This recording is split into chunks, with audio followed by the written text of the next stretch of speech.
가기사는 증시 각도기. 안녕하세요, 증시 각도기 TV 시청자 여러분, 투자자 여러분, 도기마을 여러분 반갑습니다. 청취자 여러분들 모두 반갑습니다. 자, 오늘 미국 시장이 폭락을 했습니다. 왜요? 우리 어제 예상했던 대로 FOMC 회의록이 개봉이 되었습니다. 개봉박도 FOMC 회의록 만만할까요? 만만하지 않을 거라고 봤습니다. 왜 그랬죠? 레이런 브레이너드 언니께서 그렇게 세게 얘기할 언니가 아닌데 그렇게 세게 얘기하셨기 때문에 보통의 회의가 아니었구나라는 걸 알 수 있었는데, 예, 보통의 회의가 아니었습니다. 자, 고금리 시대가 펼쳐진다라는 것을 우리에게 상징적으로 보여주고 있는 건데요. 미국 시장을 한마디로 요약해보면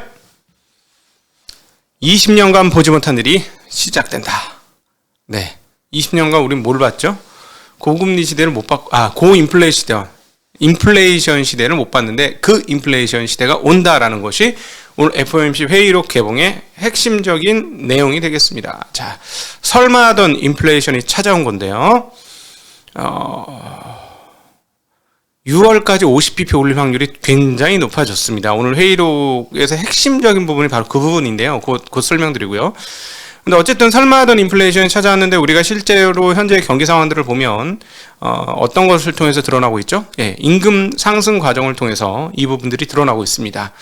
단순히 연준이 그동안에 생각하고 기대해왔던 완전 고용, 그리고 고용의 회복, 이런 정도의 수준을 넘어서 이미 임금 인상이 이루어지는 인플레이션의 마지막 단추가 끼워진 상황이 지금의 미국 상황이다. 이런 상황이었고, 이제는 막아야 된다라고 생각을 했는데, 막을 거야 라고 했는데 무슨 일이 벌어졌냐면 전쟁이 벌어졌어요. 2월 말에 전쟁이 영향을 미쳤습니다. 그래서 확실하게 인플레이션 기대심리를 꺾기 위해서 50bp를 3월달 지난번 금리, 그때 50bp 올렸어도 좀 쇼크는 많이 받긴 받았겠죠. 어쨌든 50bp를 올리려고 했으나 전쟁 때문에 25bp만 올린 거죠. 자, 그래서 지금 더 급해진 상황이 되었다라는 걸 보여주고 있는 건데, 그 급해진 상황은 어제 브레이너드 이제 지명된, 부의장으로 지명된 브레이너드 이사의 입을 통해서 우리한테 확인이 된 것입니다. 자, 이제 급하게 올릴 것이다. 네, 3월 회의록 내용들 전달하도록 하겠습니다. 모든 참석자가 높은 인플레이션과 타이트한 노동시장 환경이 다가오는 회의에서 노동시장 환경이 다가오는 회의에서 대차대표 축소를 개시하는 것을 보장하며, 그러니까 5월 회의죠. 다가오는 회의는 2017년, 19년 때보다 더 빠르게 이를 축소해야 한다는데 동의했다. 이거 3월달 회의록을 지금 깐 겁니다. 그때 브레이너드가 했던 얘기가 그대로 담겨져 있죠. 참석자들은 국채 최대 600억 달러, 주택 저당증권, MBS 최대 350억 달러씩의 월별 한도가 적절할 것 같다는데 대체로 동의했다. 950억 달러입니다. 한 달에 950억 달러, 2대1, 국채 2, MBS 1, 이렇게 하기로 얘기가 처음엔 있었는데 MBS가 조금 더 올라갔죠. MBS 관련, 미국 부동산 관련 주식들이 많이 빠진 걸로 52주 신저가를 낸 것으로 알고 있는데, 앞으로도 만만치 조금 않겠구나 라는 걸 알 수 있고, 미국의 부동산 하락이 한국에 어떻게 영향을 미칠까, 부동산 쪽 관련 하락이 어떻게 영향을 미칠까 한번 잘 봐야 될 것 같고요. 이제 부동산 관련이 먼저 빠졌고요. 실제 부동산이 어떻게 될지는 이제 보셔야 될 것 같은데, MBS 빠지는 건 결코 좋은 뉴스는 아니다라고 볼 수 있겠고, 근데 이제 참석자들은 또한 시장 환경이 보정한다면 월별 상한선을 3개월이나 혹은 이보다 약간 더 길게 단계적으로 도입할 수 있다는데 대체로 동의했다. 이게 뭐냐면 얼마씩 채권을 팔 것이냐, 없앨 것이냐, 연준 계정에서 채권을 얼마씩 없앨 것이냐의 이 한도를 3개월이나 혹은 이보다 더 길게 단계적으로 도입할 수 있다라는데 서로 얘기했다라는 거고요. 한도에 대한 이야기고요. 근데 몇몇 참석자들은 상대적으로 높은 월별 한도를 적용하거나 아예 한도를 두지 않는데도 만족할 수 있다는 입장을 밝혔습니다. 이건 무슨 말이냐면 950억 달러보다 더 해도 돼, 더 하자라는 얘기가 있었다라는 이야기가 되겠죠. 연준 긴축이 5월부터 시작되는데 월 950억 달러씩 되는데 더 커질 수도 있다라는 점이고요. 적지 않습니다. 1년에 얼마죠? 이렇게 되면 거의 1조 2천억 정도 수준 가까이 되는 돈이 빠지게 되는 거고요. 그러면 이번에 돈 풀었던 거 4조대에서 8조대, 4조 정도가 더 늘었었는데 4년 걸려서 복귀시키겠다라는 거죠. 근데 그게 뭐 4년 끝까지 다 해서 원본으로 돌려놓는 건 아니죠. 왜냐하면 미국의 성장률이라는 게 있잖아요. 미국이 성장하면 그 성장 대비 부채 비율은 떨어지잖아요. 가만히 있어도 부채가 가만히 있어도 성장하면 성장률 대비 부채는 떨어지는 거니까 그러니까 뭐 그걸 뭐 다 회수하게 될지는 뭐 봐야 되는데 어찌 되었건 연간 1조 이상의 자금을 시장에서 뽑아낼 것이다 라는 이야기를 준 것이죠. 많은 시장 참가자들은 인플레이션이 위원회 목표치를 크게 웃돌고 인플레이션 위험이 위쪽으로 향하는 데다 연방기금 금리가 참석자들의 장기 전망치를 계속 밑돌아 이번 회의에서 50bp 금리 인상을 선호했다. 지난번에 50bp 했어야 된다는 얘기죠. 3월 달에. 자, 러시아의 우크라이나 침공과 관련한 단기적인 불확실성에 비춰 그들은 이번 회의에서 25bp 금리 인상이 적절한 것으로 판단했다. 라고 회의록이 공개되었습니다. 50bp 할 걸 25bp 했다. 자, 그러면 5월에 얼마? 5월에 50bp 확정. 5월 확정. 그 6월 달, 5월 2일날, 3일날 정도 있죠. 그 다음에 6월 중순에 있습니다. 6월 중순에 의해서 50bp 유력으로 바뀌는 거죠. 유력. 50bp 유력. 그래서 순식간에 금리가 이 중립금리 수준을 6월 달이 지나면 자, 1%대 중후 1.75죠. 그렇게 되면 1.75로 가면 전 제 기억력이 너무 나빠서 1.75 맞죠? 1.75로 가게 되는 거죠. 자, 한국 채권 시장 난리 났습니다. 어제 신흥국 채권 시장은 이렇게 되면은 아무래도 영향을 많이 받고 우리는 먼저 2번 금리를 올리고 올해 총 2번 올릴 거야라고 했는데 미국은 이제 한 번 올렸지. 이제 한 번 올렸는데 앞으로 몇 번을 더 올린다? 최소 뭐 한 6번에서 8번 더 올리겠다는 얘기를 지금 한 것이죠. 그러면 한국은 어떻게 할 건데? 2번 올렸는데 어떻게 하죠? 네. 만만치 않습니다. 자, 갭 투자하신 분들은 조금 어려울 것 같죠? 네. 이렇게 되면 조금 어려움이 올 것 같습니다. 왜냐하면 저는 공급은 부족하다고 생각해요. 부동산 공급은 부족하다고 생각하는데 금리 상황들이 너무 안 좋습니다. 근데 주식하고 다른 게 주식은 뭐 끽해봐야 지금 뭐 신용 잔고가 얼마입니까? 21조잖아요. 21조, 22조. 신용 잔고 21조, 22조입니다. 자, 부동산 시장에서 20조 부채면 어느 정도 수준인가요? 껌일걸? 아무것도 아닐걸? 하루 먹다 버릴 껌일걸?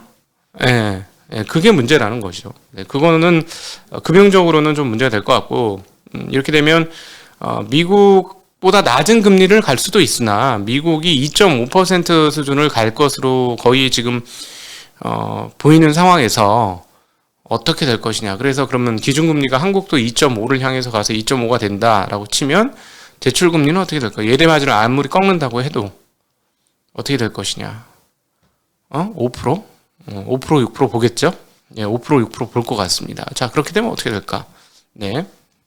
패트릭 카커 필라델피아 연은 총재께서도 얘기를 했습니다. 인플레이션이 너무 높아 심각하게 우려하고 있다. 완화적인 재정정책, 공급망 혼란, 완화적인 통화정책이 나와 연준 동료들이 예상한 것보다 인플레이션을 더 높게 끌어올렸다. 예. 기대 인플레이션이 고정되지 않을 것도 걱정하고 있다. 이게 무슨 말이냐? 기대 인플레이션이 계속 더 올라갈 수도 있다는 걸 걱정하고 있다는 얘기가 되고요. 한 해가 계속되고 지표가 진전됨에 따라 연이은 계획적이고 체계적인 금리 인상이 예상된다. 네, 하여튼 금리 인상을 엄청나게 할 것이다.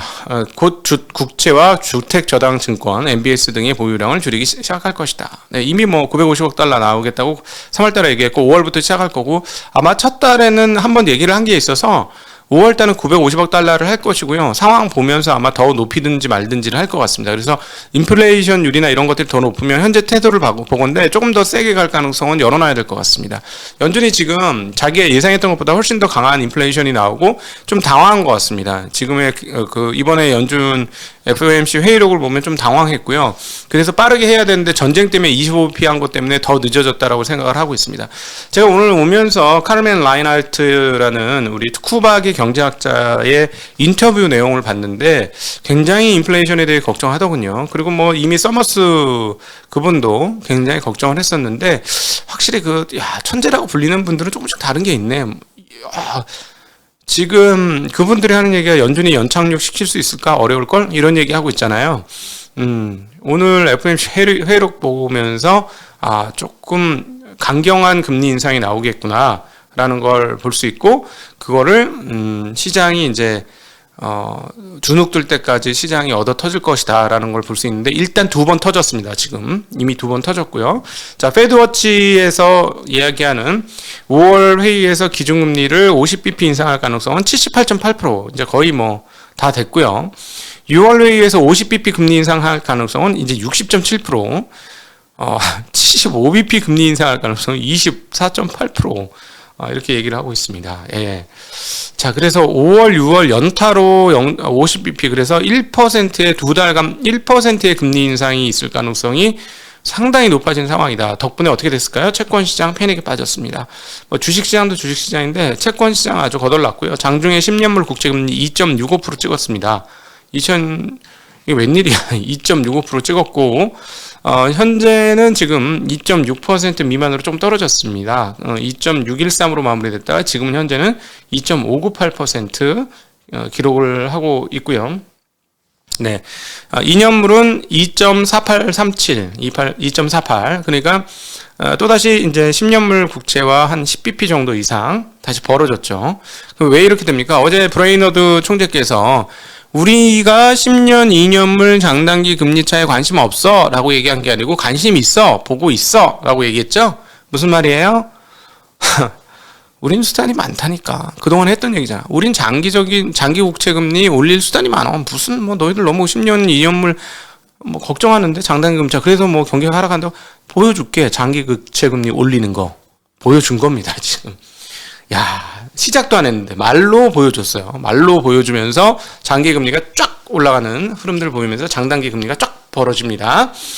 계속해서 연준이 그동안에 많은 툴을 가지고 있다는 거, 그리고 MBS도 그 중에 한 툴이 될 거라는 거 충분히 생각해 볼 수 있죠. 장기금리 채권을 시장에 내다 팔면 시장의 장기금리 채가 많아지면 금리가 올라가겠죠. 흔해지면 가격이 떨어지니까, 가격이 떨어진다는 금리가 올라간다는 얘기니까 금리가 올라가겠죠. 자, 30년물 2.623%고요. 5년물 2.688로 5년물이 가장 높습니다. 지금 여전히. 자, 그러면 어떻게 되냐? 그렇게 해서 만약에 연착륙이냐 아니냐, 연착륙이냐 경착륙이냐, 이 얘기는 뭐냐면 금리를 올렸을 때 경제가 견딜 수 있을까요? 라는 얘기예요. 근데 여기서 이제 또 떠오르는 신흥국은 어떡하지? 이런 거, 신흥국이 어렵죠. 신흥국이 굉장히 어려울 것 같습니다. 미국은 다른 나라는 상관없죠. 자기네만 버티면 되는 거니까. 근데 지금 경기 보니까, 고용 보니까 너무 세. 그래서 금리 한 1% 올린다고 시장 문제 없을 것 같아. 그래서 올리는 거고, 경기가 좋지 않았던 신흥국들은 미국이 금리 저렇게 올리면 따라 올리다가, 조금 문제가 생길 수 있죠. 네, 그런 상황이고요. 근데 이제 그럼에도 불구하고 장기적으로 봐서 여기서 이제 2.5%를 갔다. 그런데 인플레이션이 안 잡혔다. 그래서 더 올렸다. 한 3% 근처까지 올렸다. 이러면 경기가 견딜 수 있느냐. 왜냐면은 뭐 하이힐드 채권들은 그럼 금리가 어떻게 될까요? 하이힐드 채권들은 금리가 막 8%, 10% 가까이 될 수도 있지 않을까요? 그쵸? 그럼 하이힐드 중에서 상황이 조금 안 좋았던 애들은 어떻게 될까? 그 정도 금리를 감당해낼 수 있을까? 그런 거에 따라서 채권시장, 그럼 걔네들을 좀 어려워지고 하면 경기가 침체로 가겠네. 이런 생각을 충분히 할 수 있는 거죠. 채권시장 입장에서는. 그래서 장기금리, 그렇지만 우리가 그동안에 계속 밑밥을 까면서 우리가 공부해왔던 게 있죠. 금리는 누가 대결한다? 경기와 대결한다. 예, 경기와 대결을 해서 경기가 세면 금리가 아무리 높아도 치고 올라간다. 즉, 금리는 일종의 그 장애물과 같은 것이고 경기는 바퀴, 자동차 바퀴와 같은 거라서 바퀴가 크면 경기가 세면 그 장애물을 뚫고 그냥 밟고 지나치고 가는데 바퀴가 작아지면은 장애물에 턱 걸려서 그냥 멈추게 된다라는 표현으로 예를 들었었죠. 그래서 경기와 이제 인플레이션 금리와의 싸움이 시작이 되는 상황인데 미국 경기는 상대적으로 조금 좋은 것 같습니다. 지금 계속 들어오는 자료에 의하면. 그런데 이제 신흥국들은 그렇지 않을 것 같고요. 그리고 그럼에도 불구하고 많은 전문가들이 연준의 지금 태도를 보고 있는데 장기적인 성장률을 유지하면서 금리를 잘 올릴 수 있을까 하는 의문을 상당히 많이 품고 있고요. 채권 시장에 있는 애들은 안 될 거라고 생각을 하고 있는 것이고요. 긍정적인 사람은 될 수도 있다라고 생각을 하고 있어서 이게 어떻게 될지는 가봐야 하는 거죠. 이건 가봐야 합니다. 어쨌거나 저쨌거나 지금 3개월물 금리 이제부터 좀 잘 봐야 될 것 같고 매일같이 이제 코멘트를 드리겠습니다. 0.63%입니다. 3개월물 금리. 네. 이거 빠르게 올라가겠죠? 바로 빠르게 올라갈 건데 아직은 안 올라가고 오늘은 뭐 그냥 그렇게 많이 한번 올라갔다가 더 이상은 안 올라가고 있네요. 자, 지금 채권 시장이 악재의 하이라이트일지 아니면 이 하이라이트가 좀 더 갈지는 확인 과정을 좀 더 거쳐셔야 할 것 같습니다. 어쨌거나 저쨌거나 채권 시장은 좀 어렵다. 이렇게 말씀드릴 수 있겠고 특별히 앞서도 말씀드렸듯이 MBS 감소 수준이 조금 더 올라갈 가능성이 없잖아 있어 보이네요. 그렇기 때문에 주택 관련 주식들이 52주 신저가를 냈는데 이것들이 해결되는 데는 시간이 조금 더 걸리지 않을까 하는 생각이 듭니다. 이렇게 급격한 금리 상승이 나타나면서 기술 성장주들이 쑥대밭이 됐습니다. 비트코인이 4.6% 급락하면서 43,844불을 기록을 했고요. 금값은 뭐 오른 것도 없으니 난 내릴 것도 없어 하는 분위기로 별로 큰 변동이 없었고요. 기술주들과 반도체주들은 급락했습니다. 대표적인 게 리비안인데 리비안 오를 듯 했어요. 왜냐하면 1분기 전기차 생산 대수가 한 1700대인가 한 걸로 기억하는데요. 생산 대수가 예상치를 도달했습니다. 도달을 해서 좋았는데 지금 금리가 올라가니까 조금 못 쓰죠. 얘네들 근데 어제도 안 좋았거든요. 리비안 4.95% 하락, 루시드 3.12% 하락. 그러니까 계속 말씀드렸지만 금리가 많이 올라가면 현금 할인이 훨씬 더 많이 된다. 이건 좀 어려운 표현인데 무슨 말이냐면 돈 꿔서 쓰는데 비용이 많이 걸리니까 옛날처럼 망하든 흥하든 그래 크게 흥할 수 있어? 그럼 한번 질러볼게. 내가 대줄게. 돈 대줄게. 이거에 돈 못 대준다는 얘기예요. 왜냐하면 나도 여기다 비용 지불해야 되거든. 그러니까 비용 지불해야 되는 상황이기 때문에 더 높은 수익을 원하는 게 아니라 나 이거 못 갚으면 안 되고 이건 제로 금리일 때는 안 갚아 뭐 이자도 없는데 안 갚아 이렇게 되는데 이자 돈을 내야 되는 상황이니까 그러면 또박또박 돈이 나오는 기업 쪽으로는 돈이 들어가지만 이렇게 현금 흐름이 나오지 않는 기업한테는 돈 꿔주기가 힘든 상황이 된다 라는 말씀을 드렸죠. 그래서 기술 성장주들이 훨씬 더 조금 열악한 상황에 놓여진다. 오늘 그것을 보여줬다. 나스닥이 2.22%나 급락했습니다. 다른 주식 시장에 비해서 나스닥의 하락폭이 훨씬 큰데요. 다우존스 30종목은 전형적인 대표 주식들이 있는 자리잖아요. 0.42%밖에 안 빠졌어요. 그리고 S&P 500은 0.97%밖에 안 빠졌습니다. 자, finbiz.com에서 이 흐름들을 단박에 알아볼 수 있는데요. 확인하도록 하겠습니다. 또 뭐를 그어요? 이렇게 쫙 대각선을 쫙 그어야죠. 대각선을 쫙 그으면 나오죠. 야, 어쩜 이럴 수 있니? 헬스케어는 어제 헬스케어 지수 자체가 올랐습니다. 예, 보세요. FB, 존슨앤존스, 파이자, 뭐 좋잖아요. 파랬습니다. 좋습니다. 반대로 기술주들은 아주 너덜너덜해졌고 금리가 너무 급격하게 올라가자 은행주들조차도 좀 빠졌고 은행주보다는 오히려 결제 주식들이 훨씬 빠졌습니다. 비자마스터 3% 내외 하락을 보여줬고요. 애플이 1.8% 빠진 거는 아주 얌전했다라고 볼 수 있고 마이크로소프트 3.6%, 엔비디아도 3%대, 그다음 퀄컴은 4%대, 구글 2.7, 아마존 3.2, 페이스북 3.6, 테슬라 4.1 등 큰 기술주들의 낙폭이 훨씬 더 크게 나왔던 것이 오늘 시장의 특징이다. 이렇게 정리해 볼 수 있겠습니다. 자, 그러면 유가도 하락을 했어. 야, 그러니까 금리가 상승하니까 유가도 하락하네 라고 생각하실 수 있으나 유가는 그 문제는 아니었던 것이고요. 국제에너지국 IEA가 회원국의 유가를 안정시키기 위해서 1억 2천만 배럴의 비축유 추가 방출을 추진하고 있다라고 보도가 나왔습니다.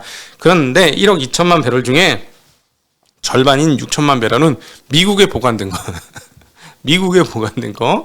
근데 미국이 지난번에 1억 8천만 배럴인가 한다 그랬죠. 하루에 100만 배럴씩 6개월 동안 180 맞네. 1억 8천만 배럴 하게 되는데 그 1억 8천만 배럴에 이 6천만 배럴이 섞여 있네. 그러니까 1억 2천만 배럴 IEA 하는 거하고 1억 8천만 배럴에서 3억 배럴은 아니고 거기서 6천 배럴은 교집합이니까 빼셔야 되는 게 2억 4천만 배럴에 이걸 한다고 하니까 이제 공급이 많아지니까 WTI 유가가 떨어졌습니다. 근데 지금 다시 슬그머니 고개를 들고 있어요. 그래서 97.8로 떨어졌다가 살짝 고개를 들어서 어쨌든 100불 이하로 떨어졌습니다. 러시아 우크라이나의 침공 관련해서는 백악관이 주요 7개국 유럽 7개국과 유럽연합 등과 함께 부차 사태를 비롯해 우크라이나에 자행되는 러시아의 학살 행위를 즉각적이고 가혹적 경제 대가를 물게 할 것이다. 그 일환으로 신규 투자 금지를 비롯해 추가 금융 제재를 부과한다라고 밝혔다고 합니다. 그러면서 러시아 최대 은행인 스베르방크와 러시아 최대 민간은행인 알파뱅크가 국제 금융 시스템에서 전면 차단되고 그리고 블라디미르 대통령의 성인 자녀와 핵심 측근 및 그 가족들에 대한 제재도 추가되었다는 뉴스 나오고 있습니다. 우리 레피키님이 오늘 이분 참 대단해. 하루에 시장을 3가지로 요약하는 일을 매일같이 하고 있는데 이게 사실 쉽진 않은데 내공이 상당하신 것 같아요. 근데 오늘 재미난 얘기를 했는데요. 1분기 매크로 헤지 펀드들이 채권 숏, 원전세 롱으로 기록적인 수익을 올렸다고 합니다. 지금 이 포지션이 계속된다면 채권 숏이 다시 커버되는 롱으로 숏 커버링 되는 상황이 되면 채권의 상승, 금리 상승이 채권 금리 상승인데 가격은 하락 멈출 수도 있지 않겠는가 하는 생각이 들고요. 이제는 슬슬 아마 이제부터 제 느낌에는 이제 제3자고 옆에서 보니까 오히려 좀 객관적으로 채권 시장이 잘 보여요. 제가 다른 건 몰라도 채권 시장 누구보다 잘 맞췄어. 미국 주식 시장을 잘 맞춰야지 무슨 주식 시장이니까 채권 시장을 잘 맞춰봐요. 그런 상황이지만 어쨌든 채권 시장을 잘 맞췄는데 여기서 채권 가격이 더 떨어져서 금리가 더 올라가는 상황들이 나타나기 시작하면 조금 더 공간이 있어 보이는데요. 아마 채권사 시장 사람들이 비관론으로 빠지면서 이제 채권은 안 된다는 얘기를 할 것 같아요. 이제 곧 피토하는 상황이 올 것 같은데 그때는 채권에 투자를 해도 되는 시점이 아닐까 하는 생각이 좀 듭니다. 그래서 한국도 그렇고 미국도 그렇고 채권이 금리가 급격하게 지금 악화되었는데 채권형 펀드는 지금까지는 아니에요. 근데 제가 그랬죠. 올해 상반기는 쳐다도 보지 마라. 하반기나 그 끝쯤 가서 채권형 한번 할까라는 생각을 말씀을 드렸었는데 오히려 조금 앞당겨질 수도 있겠습니다. 채권 펀드 같은 쪽으로 나는 다 필요 없고 안정적으로 투자할래. 이제는 지긋지긋해. 1년에 3%만 수익 나도 충분해 하시는 분들은 생각보다 조금 빨리 채권 투자를 해야 될지도 모르는 시점이 슬슬 오고 있죠. 슬슬 오고 있는데 아직까지는 위쪽으로 금리가 더 오를 즉 채권 가격이 떨어질 공간은 좀 분명히 남아있는 거는 같습니다. 이렇게 오늘 많이 힘들 것 같고 오늘 한국 시장 선물 시장은 0.7% 0.7% 빠졌어요. 그러니까 한국은 조금 둔탁한 시장이에요, 여러분. 미국보다는 기술주들이 많음에도 불구하고 좀 둔탁한 시장이라는 거. 그다음 엔화 약세가 계속되고 있다라는 거. 달러 강세는 오늘 크지는 않았는데 엔화 약세가 계속되면서 엔화는 달러당 123대를 기록을 하고 있고 저희는 1218원을 기록을 하고 있습니다. 오늘 긴 시간 함께 해주셔서 진심으로 감사합니다. 안녕.